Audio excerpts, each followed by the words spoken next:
Bonjour à tous, il y a 6 mois je vous présentais le nouveau 70-200 de chez Tamron, et maintenant, après 6 mois d'utilisation, je me suis dit que ça serait utile de vous donner mon avis sur cet objectif. Je tiens d'abord à préciser que je vais pas faire une présentation technique de l'objectif, parce que j'en ai déjà fait une sur la première vidéo dédiée à cet objectif, que je vous invite à voir si vous l'avez pas vu, elle est juste ici. Avant de parler d'utilisation, on va faire un rapide contexte. Déjà, je suis auto-entrepreneur dans la vidéo, ça veut dire que je suis payé pour travailler sur des tournages. Et si j'étais pas dans cette situation, si j'avais pas vocation à vivre de la vidéo, jamais j'aurais dépensé autant d'argent dans un objectif. Alors maintenant, pourquoi j'ai acheté cet objectif? Alors c'est tout con, avant j'avais un Canon 60D et je suis passé récemment au Panasonic GH4.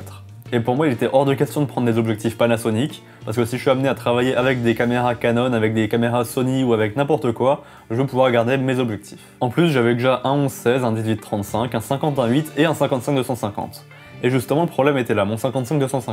En passant au GH4 et avec un adaptateur, donc le Speed Booster, mon 55-250 ne pouvait physiquement plus être monté sur l'appareil photo. Donc là, j'étais quand même assez obligé de changer d'objectif, surtout que je voulais garder une longue focale. J'avais plusieurs solutions et j'ai longuement hésité entre les Canon 70-200 2.8 stabilisés, le Canon 70-200 f4 stabilisé et le Tamron 70-200 f 2.8 stabilisé premier du nom. Bon, le Canon 70-200 2.8 était quand même assez cher, de 2000 à 2600 €, et par rapport au Tamron V1 qui lui était à 1300 €, soit à peu près le même prix que le 70-200 f4 de Canon, je me suis très vite dirigé vers le Tamron, qui avait les qualités du Canon à 2600 € pour seulement 1300 €.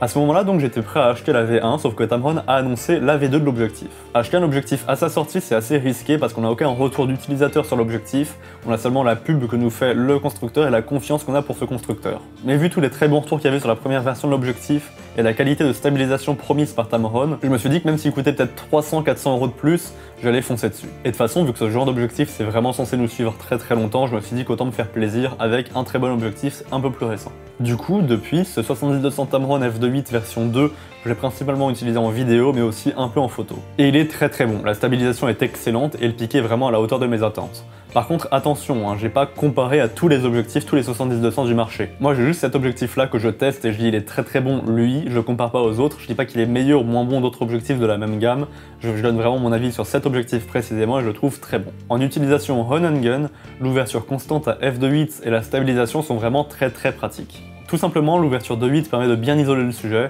et la luminosité de cet objectif permet de ne pas trop monter en ISO dans des situations un peu compliquées. Bien sûr qu'une grande ouverture avec une mauvaise lumière, ça rend pas la lumière belle, mais quand il n'y a vraiment pas le choix, ça cache un peu la misère dans l'arrière-plan, et on va dire que ça force à être créatif pour éclairer son sujet. Si je dois donner quelques points négatifs sur cet objectif, je parlerai déjà des bagues. En fait, elles sont inversées, c'est-à-dire que le zoom est au bout de l'objectif, et le focus est plus proche du boîtier. En vidéo, ça me pose pas vraiment problème parce que j'ai surtout besoin d'avoir la main toujours sur le focus que sur le zoom, mais en photo, quand on travaille en autofocus, ça peut poser problème parce qu'on doit avoir la main assez loin sur l'objectif pour pouvoir zoomer et dézoomer rapidement. Bon, du coup, il y a des photographes qui sont gênés par ça, mais moi, en vidéo, je trouve ça presque positif. Bon, par contre, quelque chose d'assez perturbant, les sens de rotation des bagues sont inversés. C'est-à-dire que chez Canon, pour zoomer, on tourne dans un sens, et chez Tamron, pour zoomer, on tourne dans l'autre sens, et c'est pareil pour la mise au point. Du coup, quand on passe d'un objectif à l'autre, on peut se tromper.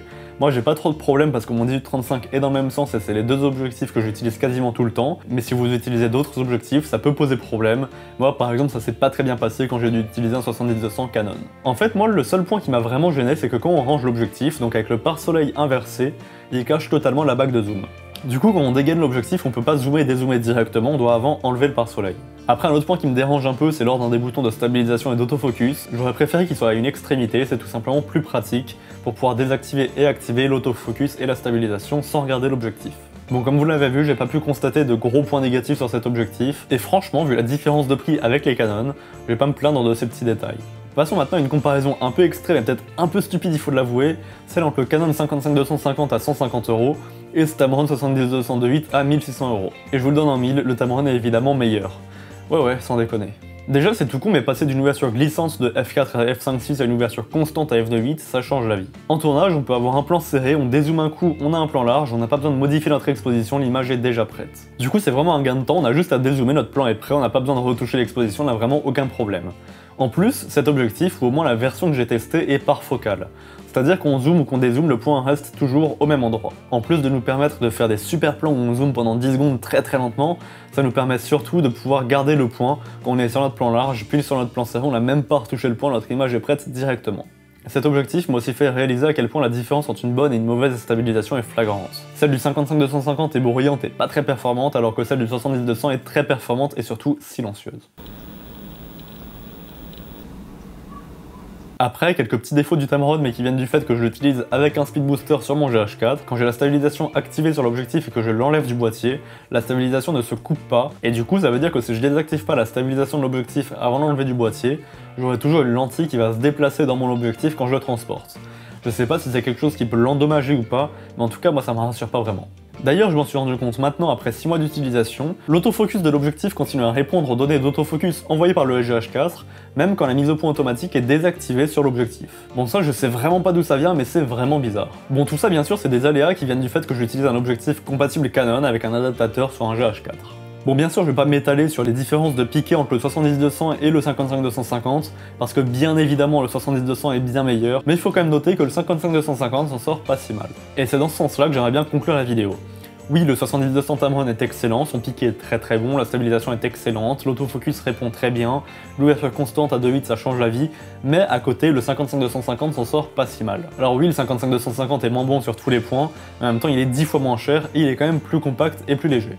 Ce que je veux dire, c'est que si vous n'avez pas besoin d'un objectif qui ouvre à 2.8 et d'une stabilisation très performante, un objectif à plus petit budget peut très largement suffire. Et franchement, même si dans certaines situations l'ouverture à 2.8 m'aide beaucoup, dans d'autres situations mon dos aimerait bien avoir un objectif un peu plus léger à transporter. Et franchement, si vous travaillez qu'en journée et que vous avez besoin d'être très mobile, vous n'avez pas forcément besoin de ça. Après, si vous savez que vous allez être amené à travailler en basse lumière, et que vous avez de quoi transporter l'objectif, foncez. Parce que oui, personnellement, j'ai pas prévu de faire des heures de transport en commun avec 15 kg sur le dos en plus d'une valise de matériel encore très longtemps. Donc maintenant, à vous de voir si vous avez besoin d'un 70-200 2.8 ou si quelque chose de moins cher suffit. Parce que même si je comprends qu'on peut avoir envie de se faire plaisir en claquant plus d'un SMIC dans un objectif sans en avoir besoin, il faudrait quand même éviter que ça pose des problèmes qu'on n'aurait pas eu avec quelque chose de moins cher, mais de plus léger, de plus compact et avec des différences de qualité minimes. Donc maintenant, à vous de voir ce que vous voulez choisir, à vous de comparer toutes les différences de piqué de tous les 70-200 si vous le voulez. Mais n'oubliez pas qu'un objectif, ça va pas rendre votre image belle comme par magie, et pensez vraiment à l'encombrement que ça prend. Et parce que j'oublie pas mon instant promo, n'oubliez pas d'aimer et de partager la vidéo, de vous abonner pour ne pas rater les prochaines, d'aller regarder un peu sur la chaîne ce qui est disponible au cas où ça vous intéresse,